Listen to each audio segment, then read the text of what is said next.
ஒரு ஆண் ஜாதகத்தில் சந்திர பகவான் கெட்டு போச்சு அப்படின்னா பெண்கள் மூலமாக வெகுமானம் கிடைக்கக்கூடிய அந்த ஜாதகத்துக்கு அதே பெண்கள் மூலமாக அவமானம் ஏற்படுங்கிற விஷயத்தை நமக்கு சாஸ்திரம் சொல்லி வச்சிருக்குது.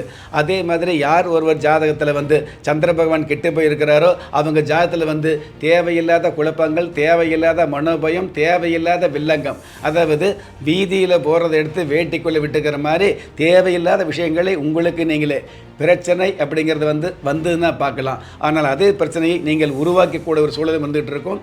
பேசுகிற பேச்சில் கூட தேவையில்லாத வம்பு, அதாவது அன்பாக பேசி வம்பு வழக்குகளை வெல்லக்கூடிய இந்த காலத்தில் அன்பாக பேசி தேவையில்லாத வம்புகளை இழுக்கக்கூடிய அமைப்புகளையும் இந்த சந்திர பகவான் கொடுத்துட்றார். அப்படிங்கிறது சாதனையான வாழ்க்கை வாழணும் அப்படிங்கிற முயற்சி பண்ணுற உங்களுக்கு சோதனையான காலங்களை அதிகமாக கொடுக்கக்கூடிய அமைப்பும் இந்த சந்திர பகவான் கெட்டு போன ஜாதகத்துக்கு இருக்குது அப்படிங்கிறது உண்மை.